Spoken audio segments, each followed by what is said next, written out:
guys, this is Kristen at Cooking in the County, and today I'm going to bring to you a Zuppa Soup. I don't really know how to say the name correctly, so I'm not even going to try. It's a sausage, kale, and potato creamy soup.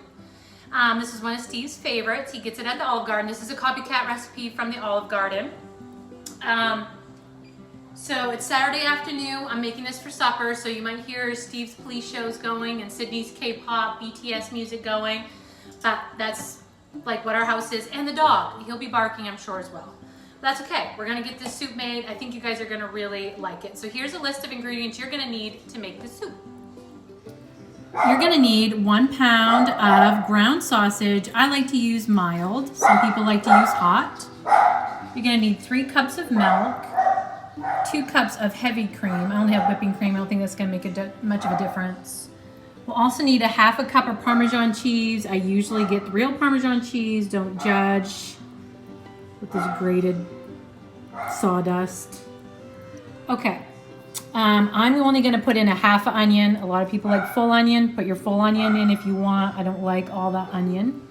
You're gonna need a bunch of kale. We're not gonna use all of this, and I'll show you what to do with the leftover. It's gonna be really yummy. You're gonna need 2 tablespoons of flour. So you're supposed to have crushed red pepper, but a good substitute, I guess, is gonna be some cayenne pepper, and you're only gonna need like 1/4 to 1/2 teaspoon of cayenne pepper. You can make it spicier if you want.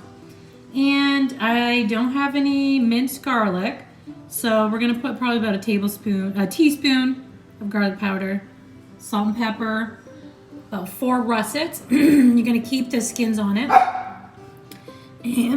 And 4 cups of chicken broth.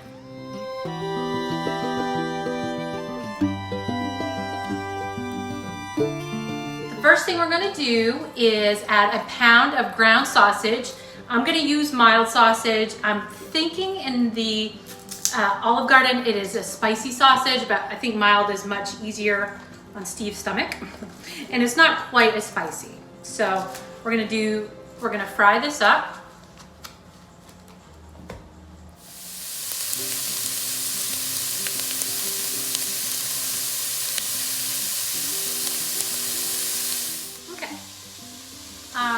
It's still a little pink, but we're gonna add our 1/2 onion. I diced this 1/2 onion all up, small pieces. A lot of recipes call for the full onion. I've said it once, I'll say it again. I don't like full onion. I even feel like this is too much onion, but we're gonna add it. This is a 1/2 onion. And we're gonna fry this all up. Don't worry about all the little brown stuff on the bottom. We're just gonna pick that up when we put in our chicken broth, and that's gonna make this soup very, very tasty. So don't worry about that. Just get the sausage all cooked up where it's no longer pink, okay?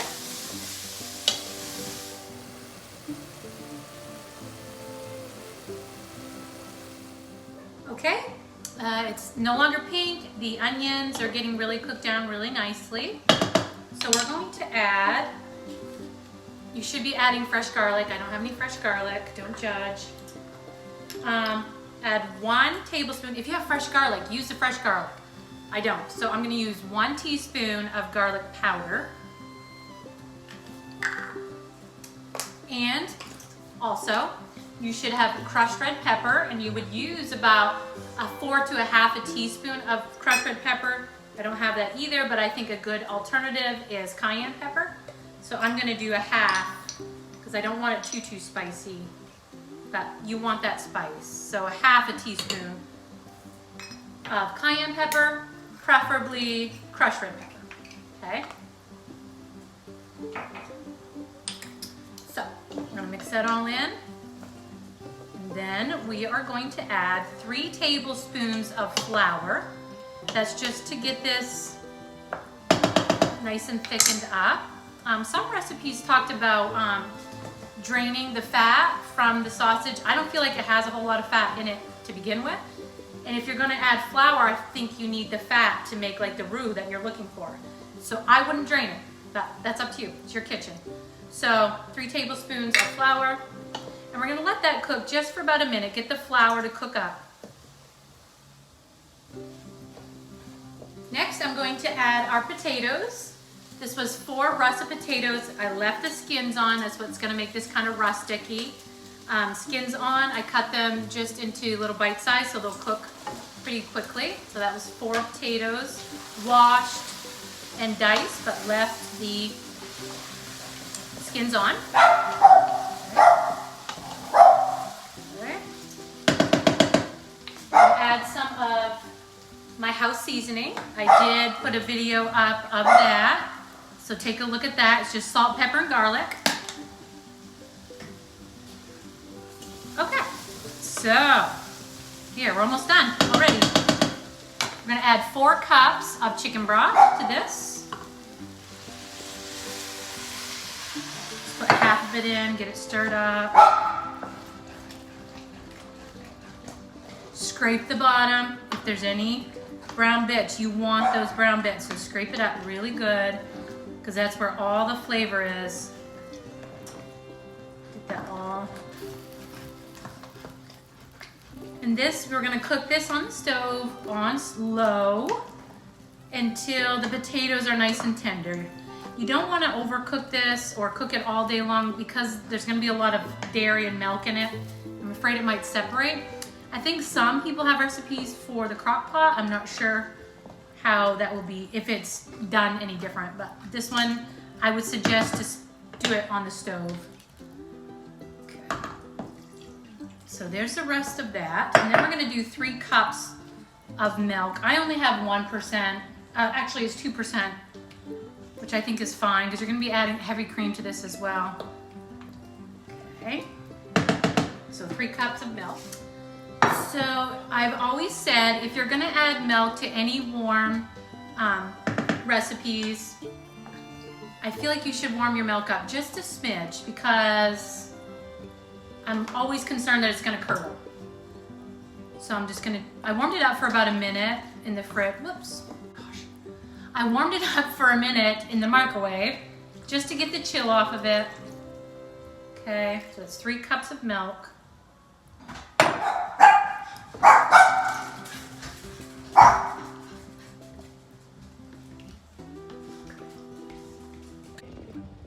I go into friggin' Walgreens with my lunchbox.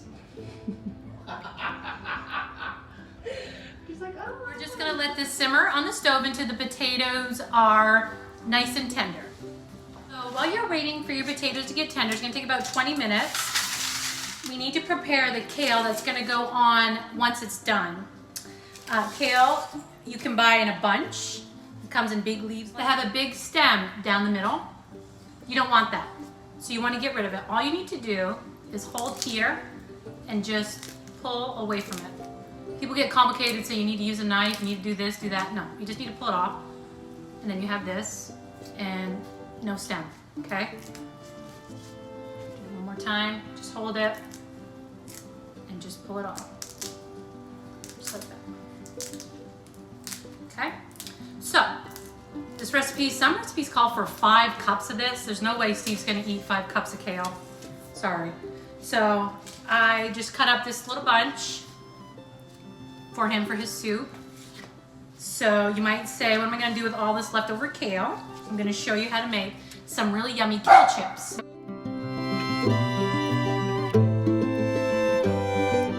Steve's not gonna eat kale chips either, but me and the girls will eat kale chips, okay? So, you just need a cookie sheet with a tin foil.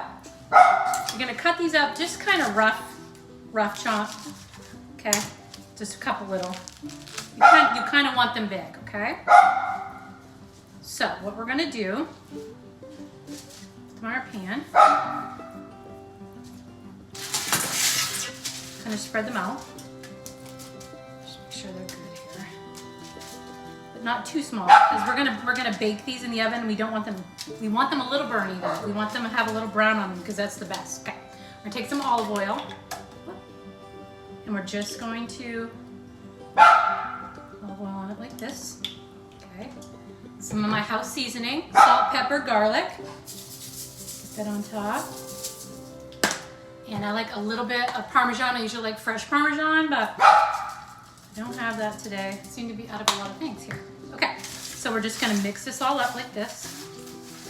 Make sure the olive oil is really good on all of them and all the seasoning on all of the kale. Okay, now we're just gonna kind of lay it out on your sheet so they're not like on top of each other or rolled up.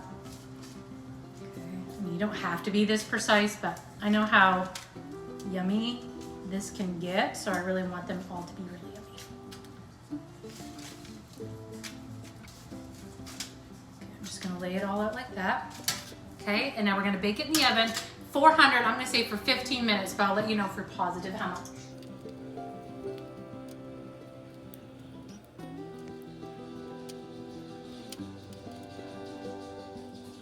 Kale chips are done. They took about 10 minutes in the oven. You're gonna see some of them have like little brown on it. That's what you want because it's crunchy. Yummy. That's very good. It's the crunchy ones that you really want. I think they taste best like pretty fresh, but you can eat this the next day. It won't be as crunchy as this. I think this would be really good crunched up on top of the soup after it's done. And I think the potatoes are nice and soft, so we're gonna go over there and finish up the soup. Okay, I think our potatoes are nice and soft, but we're gonna check them. Fork tender, that means a fork can go in it and they're gonna be tender. Yep, you can see that it's gonna fall apart. Let's try it. All right, yummy. The last thing we're gonna add to this is 2 cups of heavy cream. This is very, if anybody has any dairy intolerance, this would not be the best soup for you. And I let that be a little bit warm because I didn't want to put that in cold. You're gonna add in a 1/2 cup of Parmesan cheese. I really would suggest fresh Parmesan cheese, but I don't have any, so I have the sawdust, but it will taste fine. Just get that mixed in a little bit. We're gonna let this cook for another 10-15 minutes because we need to get the kale to wilt. So another thing, like most recipes are very, the Parmesan cheese is a little clumpy because it's fake, that's why. Most recipes, just try to find alternatives if you don't have it. If you can't find kale or you don't have kale, grab some spinach. I've used spinach in this before and it tastes just as good. Spinach won't take half as long to wilt as kale. Kale's a little bit heartier. It's gonna take a little bit longer, about 10-15 minutes. Spinach usually is pretty almost instant. So we're gonna add this in. I don't know how many cups of this I have. I have probably about 3. You put as much as you want. So mix that in. And we're gonna let this just finish simmering until the kale is nice and wilted. I'm gonna say about 10 minutes. Okay.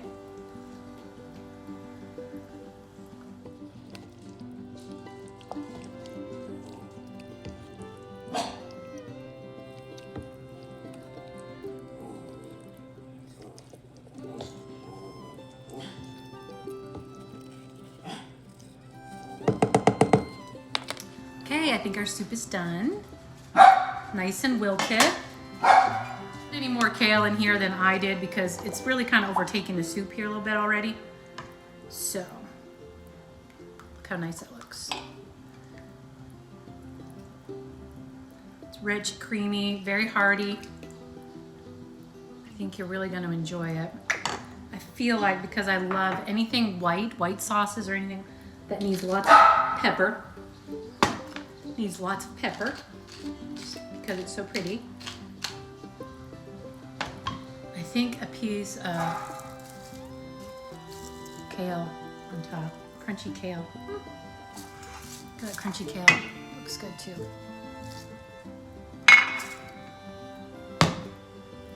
Okay guys, there's your Zuppa Soup. Hope you try it, hope you love it. I want to give you a little tip that I like to do.